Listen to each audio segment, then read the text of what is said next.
And now it's time for Leadership of the Leaf with Dice and Austin. Let's jump in with a cut and a light. All right, welcome to Leadership of the Leaf sidebar episode. Sidebar!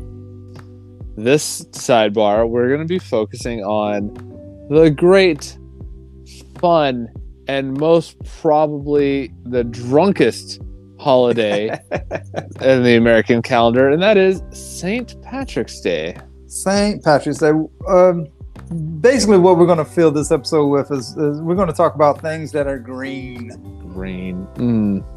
I love the color green because it's the color of money. Mr. Krabs.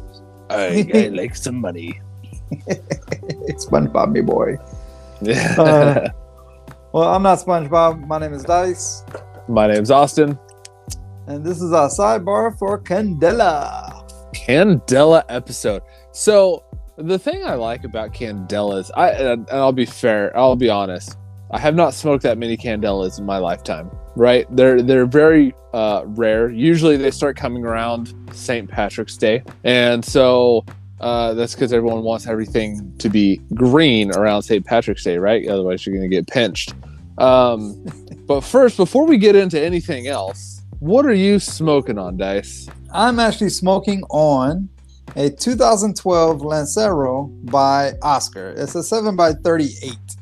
Now, what makes the cigar, the Candela that we're smoking, it's a barber pole. So it's a San Andreas Mexican wrapper, barber pole with undisclosed Candela.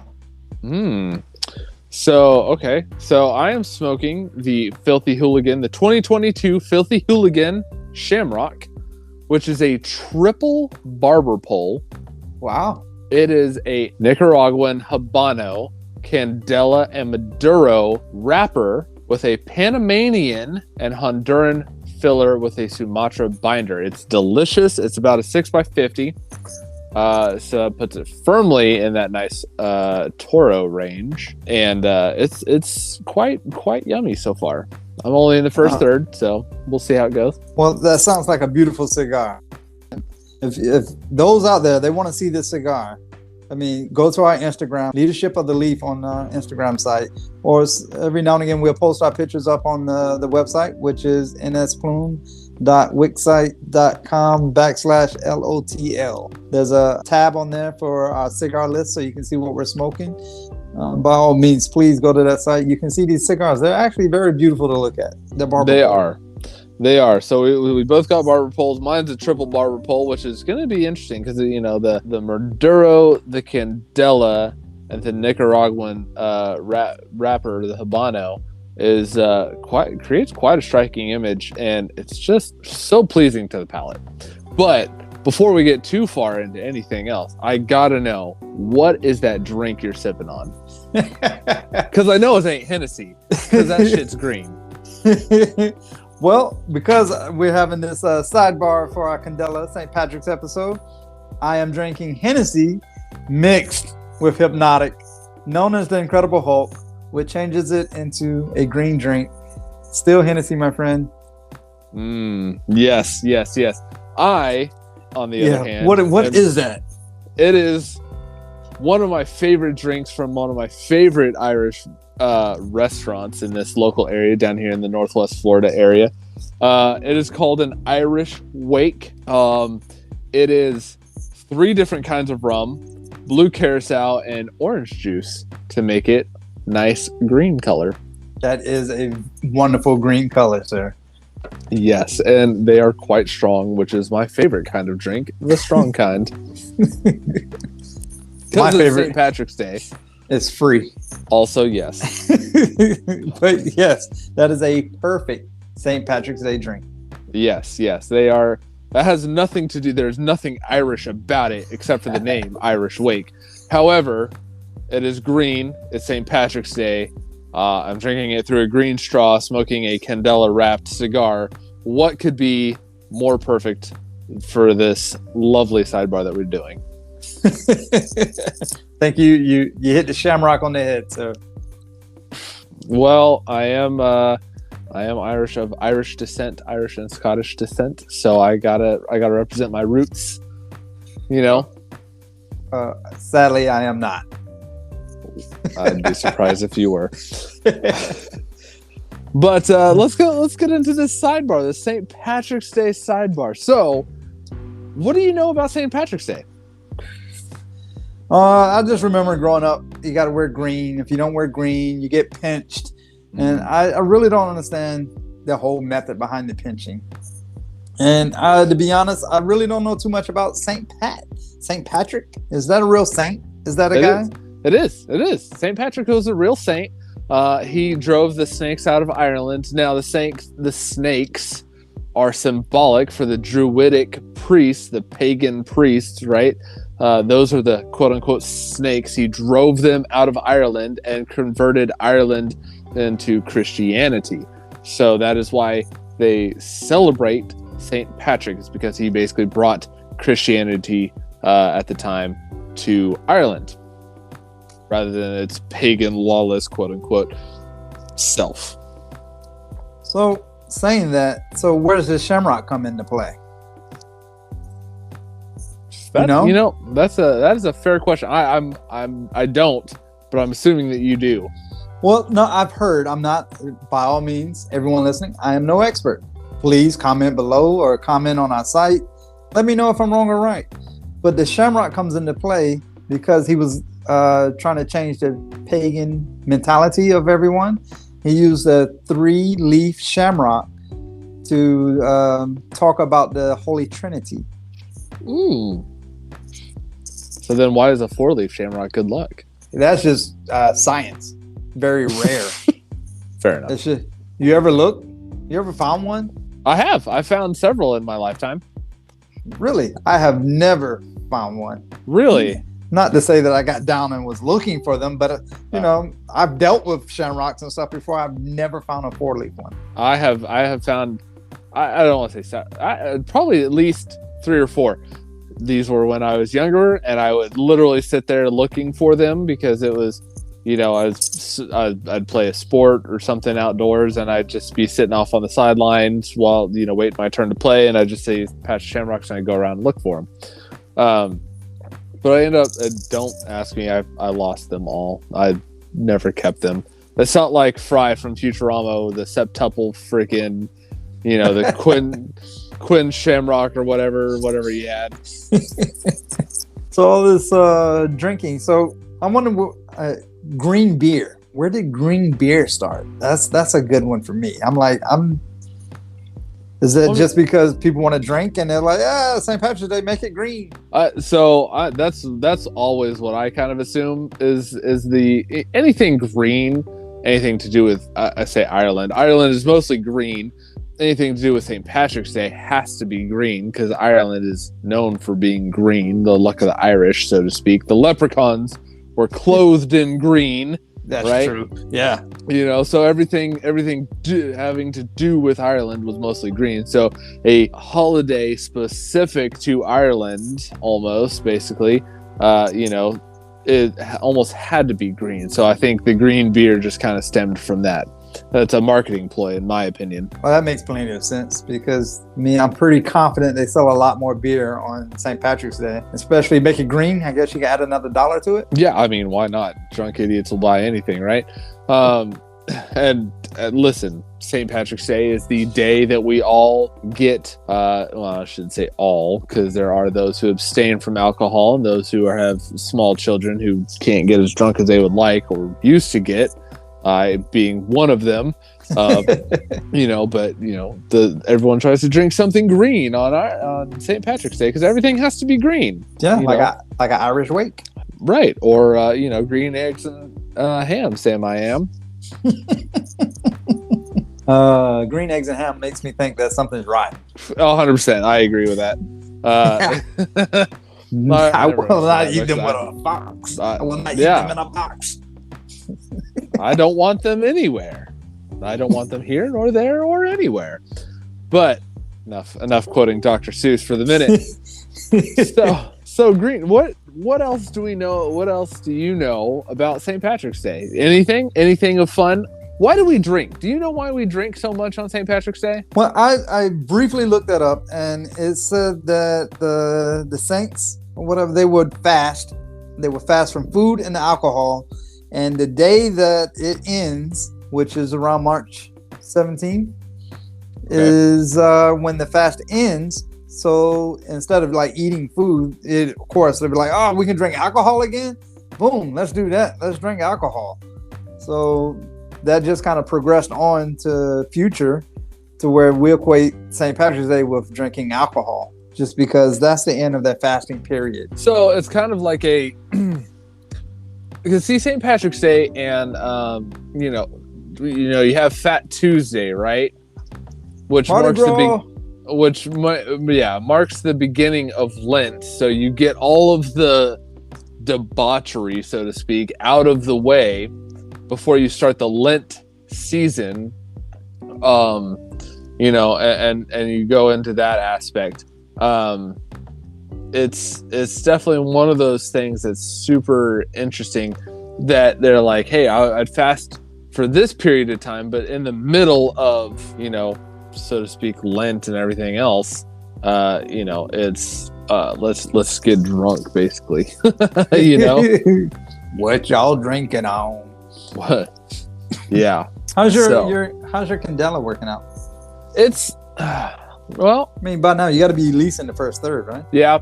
So that Maduro, because it's a triple barber pole, right? So that Maduro and the Habano are giving me a little bit of spice, but that Candela wrapper is it's kind of mellowing things out and giving me a little bit of an earthy note. Yeah, it's very, very good. What about yours? When I lit mine to start with, when I put the fire to it, it's a closed foot, which means that it has tobacco covering the foot.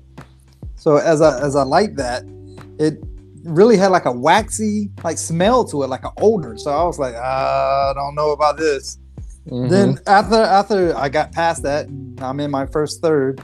The Candela is giving it like a very not vegetables like carrots and stuff, like a veggie kind of flavor profile. Okay. Mixed with the San Andreas. I can get the pepper from the Mexican wrapper, but it's all mixing together. It's actually it turned out better than I thought it was going to be. Yeah, this is my first Filthy Hooligan by Alec Bradley, and I've always seen them. I've never been able to smoke them usually because I forget to buy them before St. Patrick's Day, and by the time St. Patrick's Day arrives, they're all sold out. So it is what it is. But I'm curious, what do you think is the traditional dish of St. Patrick's Day? I know what the traditional dish is of St. Patrick's Day because my wife cooks it. Her family actually can trace her roots all the way back to a town in Ireland. She is very much in the habit of celebrating St. Patrick's Day, but I want to know if you know. I'm just going to take a guess that it is potatoes and leeks. What about a meat? What's that meat? Corned beef hash. Corned beef. Do you know why? I have no idea. So, in St. Patrick's Day, they would savor, plates of corned beef and cabbage. Not leeks, but cabbage is usually the thing. But in Ireland, a type of bacon, which is similar to ham, is usually the customary protein.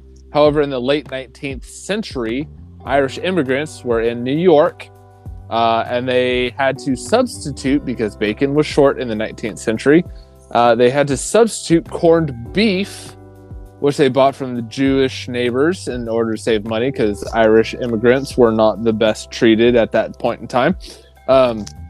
They used corned beef, and then now that has become a more, I would say, historically, at least in America, historically used dish. I did not know. I am now the wiser. Yeah. Same thing with green. The green. Doing a little bit of research. I try to do a little bit of research for these things. Actually, the Knights of the Order of St. Patrick, guess what color they used? Green? Got a second guess? Knights of the St. Patrick? Yep, Knights of the Order of St. Patrick. But if it's not green, I'm gonna go with a generic color, neutral color of black. Nope, blue. Oh, They wore blue, known as St. Patrick's blue, actually. So when green came about, it was back in the 18th century when supporters of Irish independence from Britain used the color to represent their cause, because Emerald Isle is green. the more you know. The more you know, the more you learn. But yes, that is some of the reasons why we do St. Patrick's Day the way we do. Gotta Google some stuff, man. You know what my first Candela cigar was? You have any What's idea? that? What is that? Well, as people probably know if they listened to the show before, my first start of cigars are gas station cigars. So my first Candela cigar was an Optimo. You ever heard of Optimo? I've never heard of Optimo. They were small torpedo cigars, and they were green. They were very green. There was no doubt of their color. And I saw them when I was picking up some Black and Milds, and I was like, what the hell are those? Black and mild. Yeah, what the hell are those? So my first Candela was actually an Optimo. That was like, I'll show my age. Don't show your age. Okay. Nobody needs to know that. That was quite some time ago, sir. Some time ago. I don't even know if they still make. I don't even know. I'd have to look that one up. I'm pretty sure they do. Okay, yeah. So St. Patrick's Day, man. What else is about St. Patrick's Day? What when you think of St. Patrick's Day, what comes to mind? Actually, what comes to mind is leprechauns. And Leprechauns. yeah, you follow the rainbow and you find get a a pot of gold. Yeah. So it's They're just always after my lucky charm. why is everyone laughing? Fucking Austin Powers. Good reference there. So leprechauns are obviously not real. But What? did you? Yeah, I know. No such thing as leprechauns. Damn it. But do you know what they're based on? I'm pretty sure there's some kind of folklore in there about it, but I really don't know. The only thing I know about leprechauns is sadly is the stupid B-rated horror movie that came out. I gotta clean these shoes. Yeah, that fucking movie. I totally forgot about the movie until you said something. Leprechauns are usually generally believed to be focused on Irish fairies. So, Irish believed in fairies. They believed if you go out at night, then the fairy folk were out there, and they were usually short, kind of sprite-ish creatures. And that's where the leprechauns came in. But more specifically, what plant do you associate with St. Patrick's Day? Other than the clover? No, I was talking about the clover. Oh, okay. That's the only plant I think of. Yeah. Unless you want to talk about cabbage, because now you brought cabbage up. Well, corned beef and cabbage is just, that's a poor folks steak dinner, right? Well, I love me some cabbage, man. Hey, corned beef ain't bad either. Give it.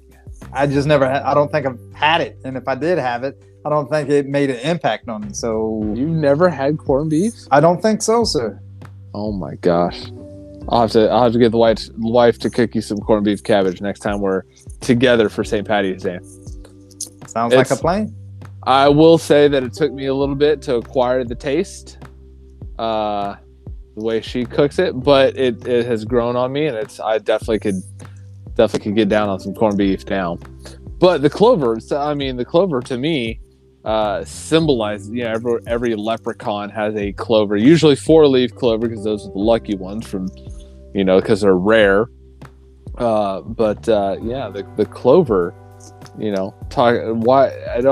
I've never understood what the clover has meant to St. Patrick's Day.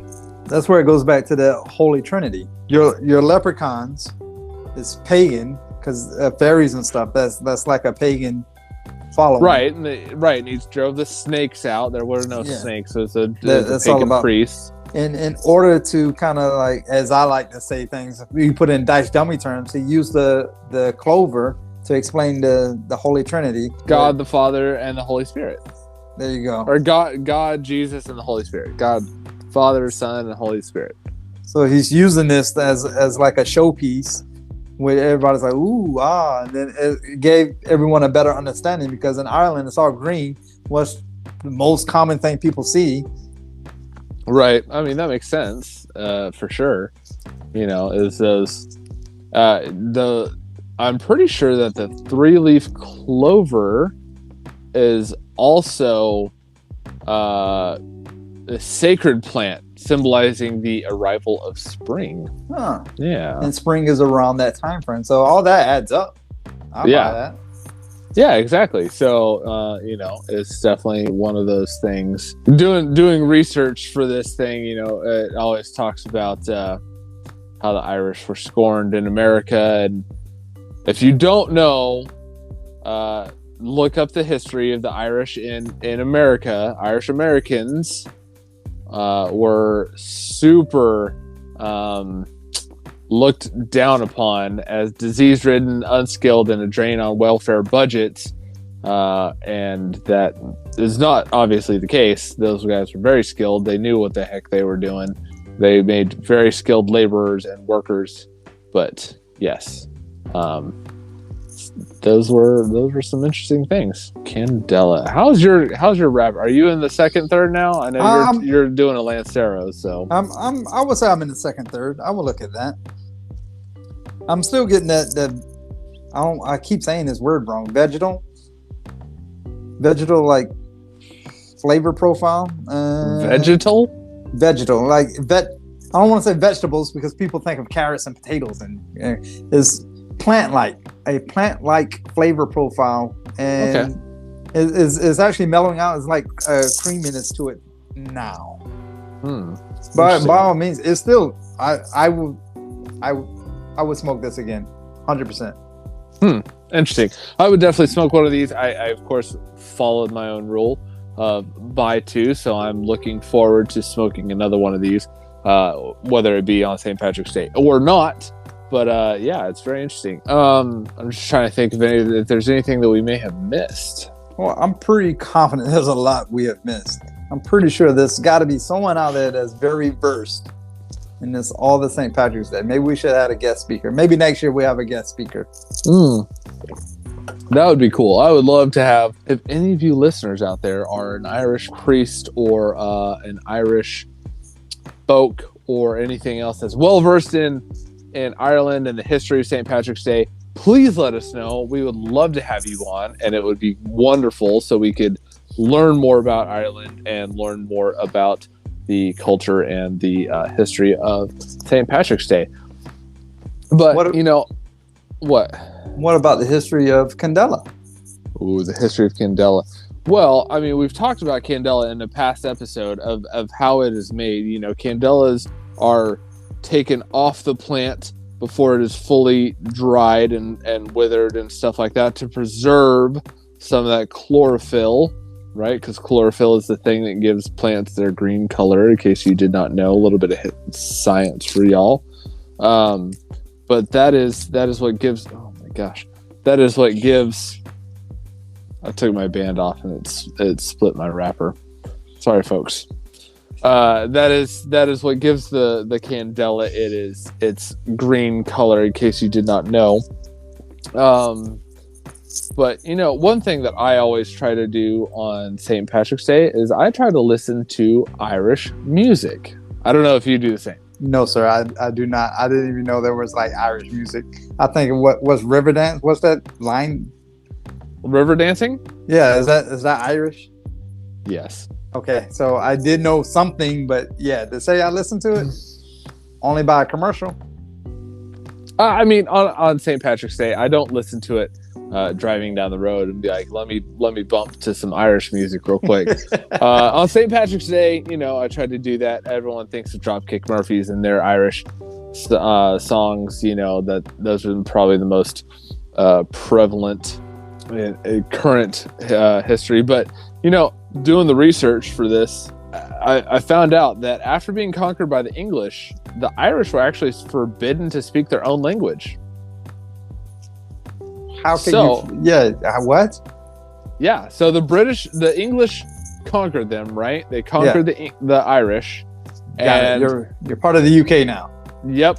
So like other oppressed peoples, Irish turned to music to help them remember important events and hold on to their heritage and history. However,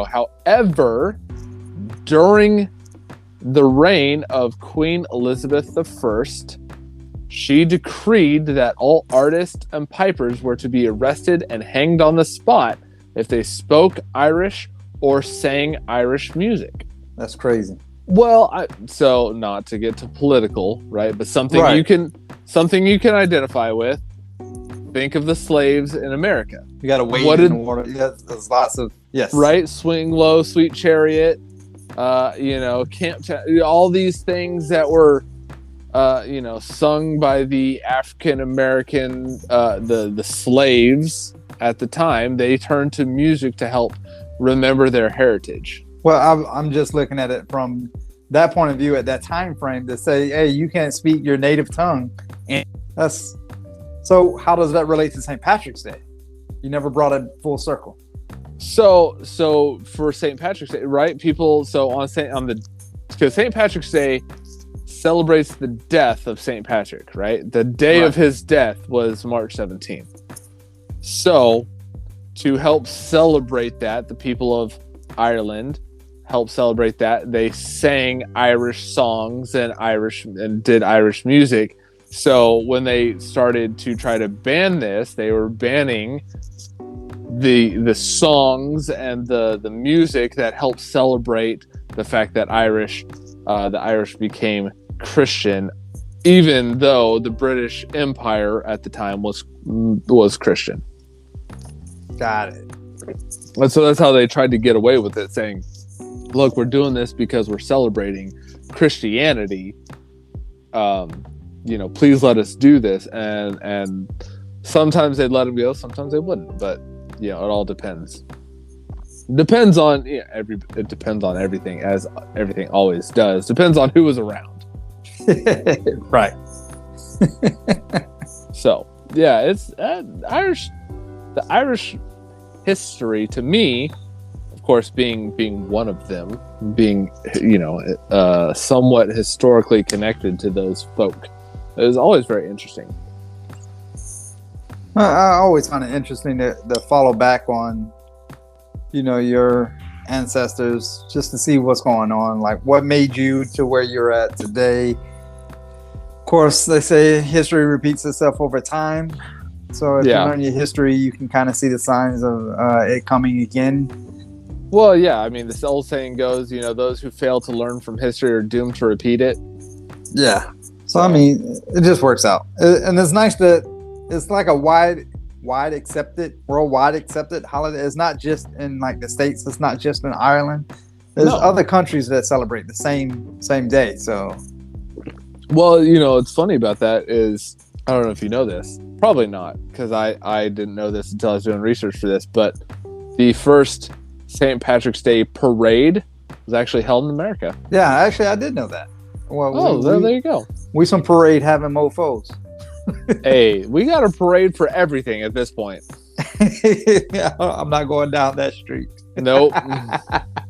Why not? You don't want to have a parade down that street? Nope. I just keep my pity party to myself, sir. Hey.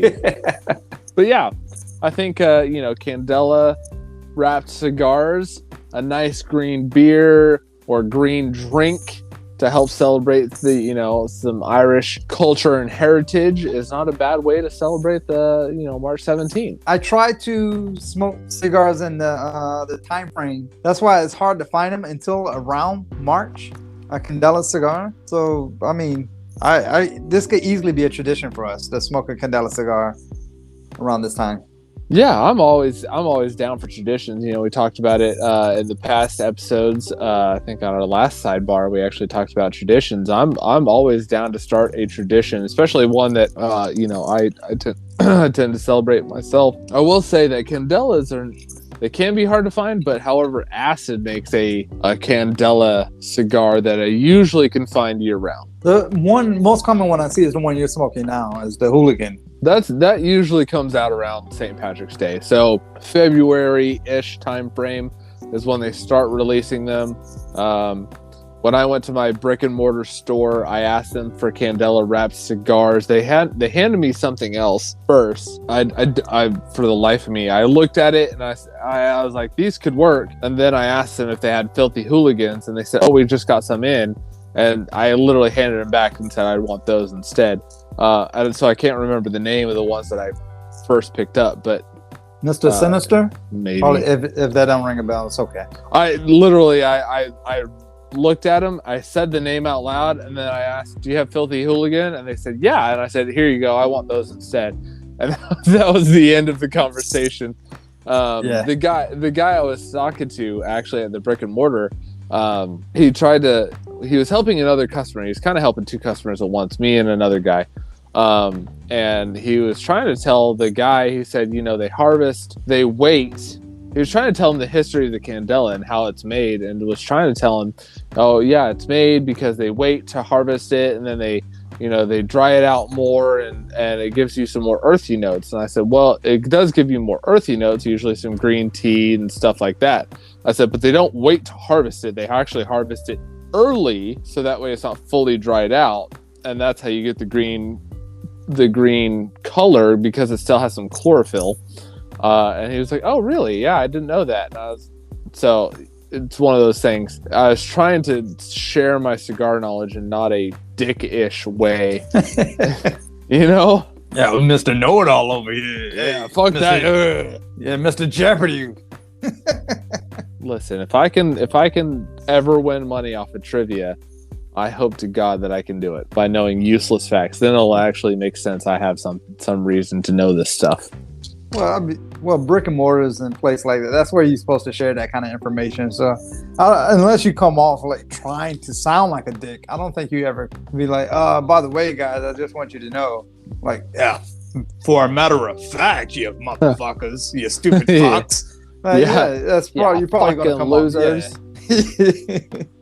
So yeah, sharing it. I mean, that's how this information is passed down. Before podcasts and all that stuff, that's how it's passed down. You go to your brick and mortar, you sit in the lounge, and some of the old heads that has that raspy voice, I'm gonna tell you something, and that's how you get your information. Listen, did you know?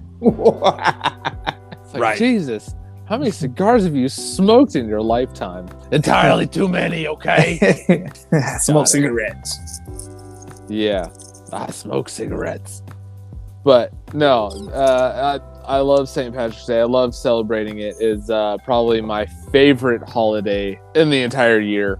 No, I don't like Christmas more. No, I don't like Thanksgiving or Halloween more. St. Patrick's Day is by far, I would say, my favorite holiday. Not to do with anything drinking related. I just enjoy, all the green stuff, and I enjoy celebrating the Irish heritage that I have. That makes plenty of sense. I mean, who can be mad at that? Right. I mean, if St. Patrick's Day would ever become a federal holiday similar to like Juneteenth, I would be ecstatic. I'm not going to go into Juneteenth. We'll wait to Juneteenth to talk about Juneteenth. Oh, I can't wait to learn about Juneteenth from you. It is a federal holiday, and I cannot wait. Good. I can't wait either. I am versed in Juneteenth. I am so excited because who is another prolific cigar smoker, just to add this segue on there for Juneteenth, Abraham Lincoln. That is definitely a true story. So I'm excited. But until next time, this has been a nice sidebar conversation about St. Patrick's Day, Candela wrapped cigars, and all things green. Yeah.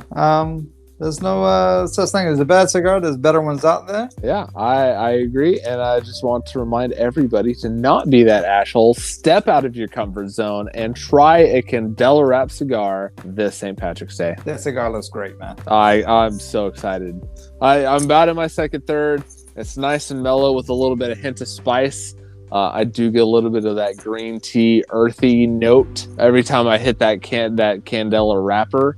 It's just, this thing is amazing balance. If you guys have not tried it, go out, find yourself a Filthy Hooligan Shamrock. They are delicious. Go out and try one with a nice green beer and enjoy your St. Patrick's Day. All right. Until next time. Thank you for listening to Leadership of the Leaf. The comments and opinions expressed by the host and guests does not reflect the opinions of those that broadcast this show, nor does it reflect any of our affiliates.